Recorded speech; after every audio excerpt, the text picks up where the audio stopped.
ჰოსპიტალსის სამედიცინო რუბრიკით მხედველობის ლაზერული კორექცია. რეფრაქციულ ქირურგიას გულისხმობს, რომლის საშუალებითაც ხდება მხედველობის გაუმჯობესება. რეფრაქციული ქირურგია აუმჯობესებს თვალის ფოკუსირების უნარს, რამდენადაც ფორმას უცვლის რქოვანას და თვალის გამჭვირვალე წინა ნაწილს.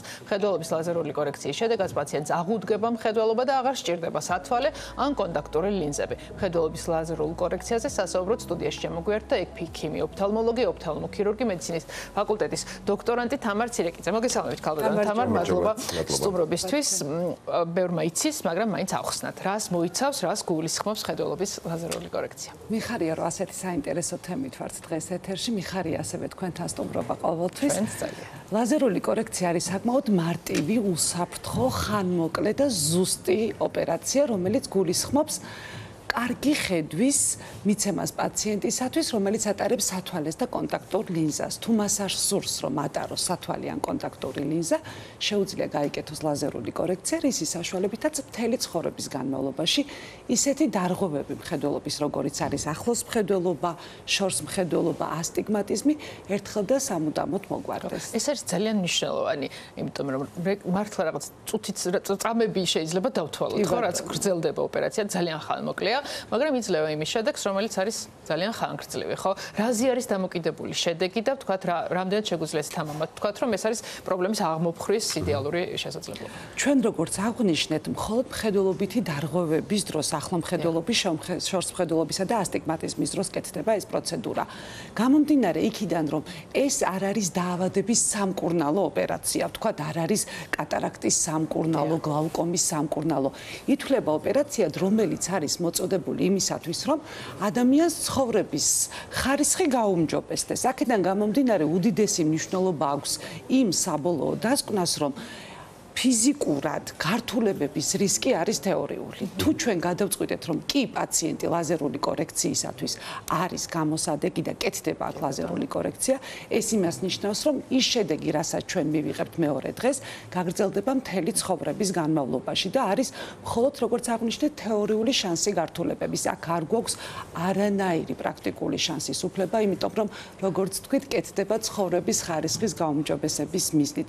მხოლოდ იმიტომ, რომ არ ატაროს სათვალე და არ ატაროს კონტაქტური ლინზა. ნამდვილად ხანმოკლეა, როგორც თქვენ აღნიშნეთ, აი ესე რო თქვათ, რომ მოდის პაციენტი და უკვე სათვალის გარეშე რო გამშვიდობება.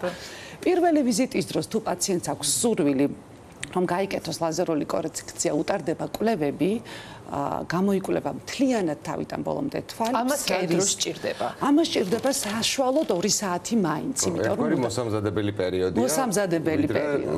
კი ბატონო, რომ გაფართოვდეს გუგა, ძინახოს ბადურაც, მთლიანად გამოიკვლიოს თვალი. შემდეგ უკვე ძალიან მალე, მეორე მესამე დღეს თუნდაც ერთ კვირაში, როცა პაციენტი გადაწყვეტს და ექიმიც თანახმა, შესაძლებელია გაკეთდეს უკვე ლაზერული კორექცია. წინარე ოპერაციის პერიოდში, როდესაც აი რაც ხახა თქვენ თქვით, რომ დაათვალიეროთ, შეისწავლოთ თვალი, შეიძლება რომ იქ ექიმმა იპოვოს ისეთი რამ, რომ დაუშვათ ამ პაციენტისთვის არ შეიძლება, ხო? რა თქმა უნდა. ხო, მაგრამ ვისთვის არის? რა შემთხვევაში კეთდება? -6-მდე ესე უხეშად რო ვთქვა, რა თქმა უნდა, ინდივიდუალურია ყველაფერი, მაგრამ -6-მდე მინუსის შემთხვევაში, -3.5 ასტიგმატიზმის შემთხვევაში და +3.5 შორს მხედველობის, ანუ პლუსის შემთხვევაში და შესაძლებელია ამათი კომბინაციებიც. ასაკს რა მნიშვნელობა აქვს? იმიტომ რომ შეიძლება არის მინუსი ან პლუსი, მაგრამ ველოდებით კონკრეტულ 19 წლიდან ეს არის აი რატომ ხდება ესე? იმიტომ რომ 19 წლამდე მაინც შესაძლებელია მოხდეს მინუსის მომატება, პლუსის დაკლება. ანუ შეცვლა ასტიგმატიზმი შეიცვალოს დაუშვათ. ხშირ შემთხვევებში ასტიგმატიზმი არა, მაგრამ უფრო მინუსი და პლუსი. ამ შემთხვევაში ყოველთვის უნდა დაველოდოთ 19 წელს, რომ ზუსტად განსაზღვრული საბოლოო რეფრაქცია გქონდეს დავალება რა მოხსნათ. კი ბატონო. ეხლა უკვე უშუალოდ პროცედურებს გავყვეთ და ტექნოლოგიებზე ვისაუბროთ, ხო? ფემიტო ლაზერი გაგვიგია, ხო, რა არის ეს? რატომ არის ოქროს წესი და რატომ არის საუკეთესო შესაძლებლობა ამ პრობლემის გადაწყვეტის? ფემტო ექსიმერ ლაზერი ეს არის ნამდვილად მაღალტექნოლოგიური ოქროს სტანდარტი ლაზერულ კორექციებში. ეს არის დანადგარი, რომელიც მოიცავს 2 ლაზერს. პირველი ლაზერი არის ფემტო ლაზერი, რომელიც აკეთებს ანათალს 5-6 წამის განმავლობაში. აი, წამებზია ზუსტად საუბარი. ხოლო მეორე უკვე არის ლაზერი, რომელიც აკეთებს უშუალოდ ანათალის შემდგომ აი ამ ლაზერით შეცვლას რქოვანი ზედაპირის რადიუსისა, რომ მოიხსნას მინუსი, პლუსი და ასტიგმატიზმი და ისიც გრძელდება რამოდენიმე წამი. ეს არის აბსოლუტურად უმტკივნეული. ხო, ეს უნდა მეკითხა, ხო არ არის მტკივნეული ეს პროცესი თქვენ? რამდენადაც მგრძნობიარია თვალი, იმდენად მარტივია ამ გრძნობიარობის გათიშვა წვეთების საშუალებით. ხაზი უნდა გავუსვათ იმ ფაქტს, რომ არანაირი ნემსი, არანაირი ზოგადი ანესთეზია, ასევე არანაირი დანის გამოყენება პროცედურის დროს არ ხდება და სწორედ ეს განაპირობებს იმ მაღალ შედეგს და ძალიან მოკლე რეაბილიტაციას, რასაც ჩვენ ველოდებით. წვეთების ფონზე ყუჩდება თვალი, გაყუჩება სჭირდება 3-4 წუთი, გრძელდება ეს გაყუჩების ეფექტი 20 წუთის განმავლობაში და თავიდან ბოლომდე სრულიად ყოფნის პაციენტს ეს პერიოდი. კი, აი, მოდი ავხსნათ შეგრძნებების დონეზე. რატომ არის მნიშვნელოვანი, რომ არ ხდება დაძინება, ხო, პაციენტი ფხიზლად არის, მას არ აქვს ტკივილის შეგრძნება, უბრალოდ ამ პროცესში უნდა იყოს ფხიზლად, რადგანაც უნდა თვალი და დააფიქსიროს მზერა ერთ წერტილში. იქ არის მწვანე შუქი და ჩვენ ვთხოვთ ხოლმე პაციენტებს, რომ პირობითად ნინო უყურეთ მწვანე წერტილს 8 წამის განმავლობაში. გრძნობს მხოლოდ შეხებას, ანუ ზედაპირული გრძნობელობა, რა თქმა უნდა, შენარჩუნებულია შეხება, არანაირი მტკივნეულობა და ეს არის უმარტივესი დავალება, რომ 8 წამი ერთ წერტილში იცქიროს. თვალის დახამხამებაზე არ უნდა ინერვიულოს, იმიტომ რომ ჩვენ სპეციალურად გვაქვს აპარატი. ვერ დაახამხამებს. ვერ დაახამხამებს და მხოლოდ 8 წამი იხედება ერთ წერტილში. თუ გაიხედა სხვაგან არც ეს არ არის რაღაცა კატასტროფა, იმიტომ რომ ქირურგები იქ ვართ და შეგვიძლია ნებისმიერი გადახვევა. რა თქმა უნდა და ლაზერით ძალიან ჭკვიანი აქვს ეგრეთ წოდებული ტრეკერის ფუნქცია, რომელსაც შეუძლია რომ დააბრუნოს უკან, მაგრამ გვეხმარება პაციენტი თუ ამ 8 წამის განმავლობაში. თამარა, მოდი ამ ლაზერის შესაძლებლობებზე ვსვათ. ეს არის მართლა ყველაფერი წინასწარ გათვლილი და პროგრამებული, რაც სრულდება და ის შედეგი დადგება აუცილებლად, რაც არის ექიმის მიერ ჩაფიქრებული ოპერაციამდე. აუცილებლად ჩვენ უნდა აღვნიშნოთ ის ინტელექტუალური რესურსი ექიმის, რომელიც იდება სანამ ქირურგია ჩაენიშნება. იმიტომ რომ ლაზერს დავალებას აძლევს ყველა იმ კვლევების საფუძველზე ექიმი, რასაც აკეთებს მანამდე. სწორედ ამიტომ ჭირდება ის ხანგრძლივი მინიმუმ 2 საათიანი კვლევა პაციენტს, რომ ზუსტად იქნას განსაზღვრული, თქვათ -2 სფერა და ცილინდრი 1. 1 უნდა იყოს იქ თუ 0.75 თუ 1.25. ამაში ნამდვილად ძალიან დიდი ინტელექტუალური რესურსი დევს ექიმის, ქირურგის, რომელიც აკეთებს ამ ოპერაციას და რა თქმა უნდა თვითონ აი ამ femtoexcimer ლაზერის, რომელიც ყველაფერში მაღალ ტექნოლოგიურად ხელს გვიწყობს. ანუ ყველა ეს რგოლი უნდა იყოს მაღალ დონეზე. რომ დადგეს ის შედეგი, და რისი თქვა მინდოდა საკმაოდ საინტერესოა მოსწონთ ხოლმე პაციენტს ამ ინფორმაციის მიღება.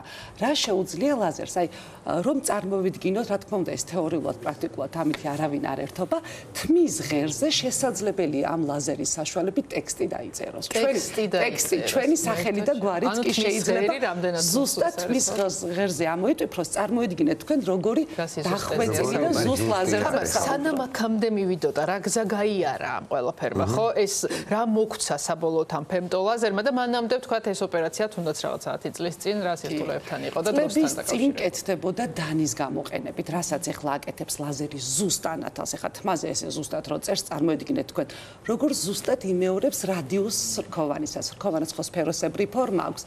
ოვალურ სფეროსებურ ფორმას იმეორებს, ზუსტი არის ანათალი. ხედვის ხარისხში უდიდესი მნიშვნელობა აქვს სიზუსტეს, იმიტომ რომ ის მცირედი გადახვევაც კი მთელი ცხოვრების განმავლობაში დისკომფორტია ლოგიკურად, ხომ, იმიტომ რომ სუთვალებით ვიხედებით. აქედან გამომდინარე, მას შემდეგ რაც შემოვიდა უკვე ლაზერმა ჩაანაცვლა დანით ეს პროცედურა და ორივე მონაკვეთი კეთდება ლაზერის საშუალებით, გართულებების რისკი არის მინიმუმამდე დაყვანილი და რაც ყველაზე მთავარია, ამბობენ პაციენტები, რომ ხედავ 100%, მაგრამ არა ვარ კმაყოფილი. მარტო ხედვის პროცენტულობაზე ხო არ არის საუბარი. საუბარი არის ფერების აღქმაზე, სწორ აღქმაზე, გამჭირვალეობაზე, მკაფიოებაზე, ფოკუსის სიღრმეზე.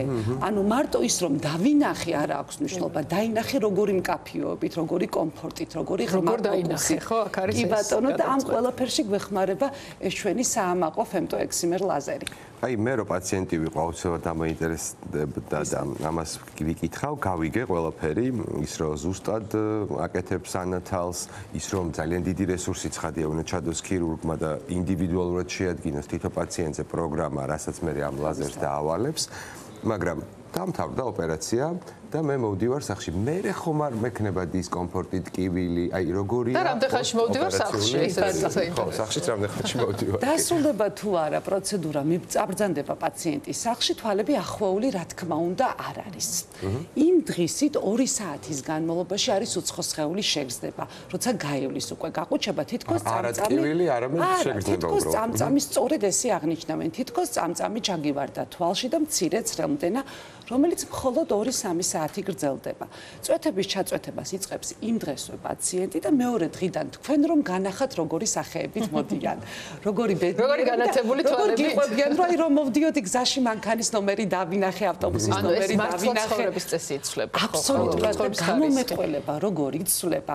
სულ მინდა ხოლმე რომ აი ახალგაზრდა ექიმებმა, სტუდენტებმა, ვინც ფიქრობს რომ თქვა რა მიმართულება აიღოს ქირურგიის, მინდა რომ მეორე დღეს ამათი სახეები ნახოთ.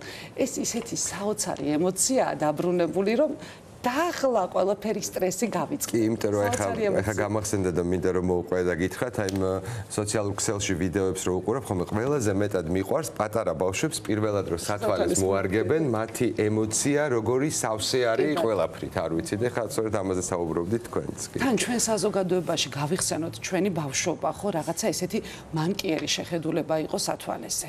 ლინზები ყველას ეგონა რომ იყო რაღაცა საშინელება და იყო არის ძალიან დიდი ნაკადი პაციენტების უფრო ჩვენ ასაკში, რომლებიც არც სათვალეს არ ატარებდნენ, იმიტომ რომ არ ატარეს ბავშვობაში, ვერ შეეგუენ და ეხლა უკვე უჭირთ სათვალესთან შეგუება. იმათთვის ხო საერთოდ ეს არის ევრიკა, იმიტომ რომ არასოდეს ესე კარგად არ დაუნახავთ.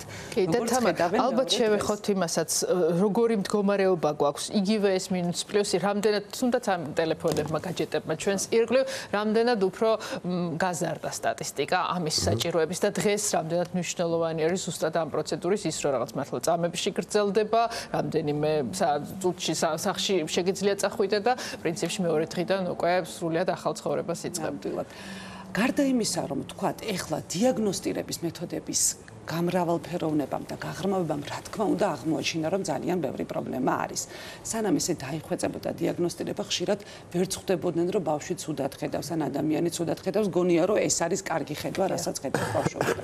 რა თქმა უნდა, ჩვენი ცხოვრების წესი და მხედველობის ესეთი არანორმალური, პათოლოგიური დატვირთვა აღრმავებს და აძლიერებს და ამრავლებს აი ამ პრობლემას. თუმცა ერთი რაღაც მინდა ხაზგასმით თქვა, რომ ოპერაციის შემდეგ რაც ყველა შეკითხვა არის ერთი, რამდენ ხანში შემიძლია მხედველობითი დატვირთვა? მეორე დღიდანვე ნებისმიერ გაჭედთან ურთიერთობა, ბეჭდით წერა-კითხვა იქნება, ეს ტელეფონი, კომპიუტერი, აიპედი, ყველა სრულფასოვნად და ფიზიკური დატვირთვა არანაირ უკუჩვენებას არ წარმოადგენს ლაზერული კორექციამდეც და მერეც და მშობიარობა ორსულობა, იმიტომ რომ ხალხში არის გავრცელებული ეს რაღაცა საოცარი აზრი, რომ ჯერ უნდა იმშობიაროს, თქვათ ბავშვი გააჩინოს და მერე გაიკეთოს არ წლის ასაკი არის მნიშვნელოვანი. ხოლოდ განსაზღვრელი არის 19 წლის ასაკი. ეს მინდა და მეკითხა, ქვედა ზღვარი გავიგეთ 19 წელი, რომ დაასრულოს თვალმა ჩამოყალიბება და ზუსტი სურათი მივიღოთ, თუ არსებობს ზედა ზღვარი. ზედა ზღვარი არ არსებობს. ალბათ უნდა დავასრულოთ ნიუ ჰოსპიტალსის შესაძლებლობებზე საუბრით და ტექნოლოგიური სიახლეებით, რითაც მართლა სულგვანებიურებს, ხო? ეს ჰოსპიტალსი რამდენად მნიშვნელოვანია ამ სფეროში, ამ მიმართულებაშია ეს განვითარება. ჩვენ აღვნიშნეთ თვითონ ინტელექტუალური რესურსი, გამოკვლევებისთვის აუცილებელი სათანადო ულტრათანამედროვე კვლევები, რის სიზუსტეც ძალიან მნიშვნელოვანია და ოპერაცია რის დროსაც კეთდება აი ამ femtoexmer ლაზერი. ნიუ ჰოსპიტალსი გვაძლევს საშუალებას, რომ ეს სამივე სეგმენტი, რაც საუკეთესო შედეგის გარანტია, მაღალ ტექნოლოგიური წინასაოპერაციო კვლევა, საოპერაციო აღჭურვილი საუკეთესო ლაზერული კორექციის აპარატით და ინტელექტუალური რესურსი ექიმებისა და ქირურგების, ეს სამივე კომპონენტის უმაღლესი დონე და ხარისხი გარანტია იმისა, რომ ჩვენ ამდენი კმაყოფილი პაციენტი გვყავს. ძალიან დიდი მადლობა ასეთ საინტერესო საუბრისთვის და ასე დეტალურად გაზიარებისთვის. მართლა ეს რასთან არის დაკავშირებული და რამდენად ძვირფას შედეგს იძლევა. მადლობა თქვენ დაინტერესებისას. დაგემშვიდობებით საუკეთესო სურვილებით, დამშვიდობებით ჩვენს მაყურებელსაც, გისურვებთ ყველას მშვიდობიან დღეს.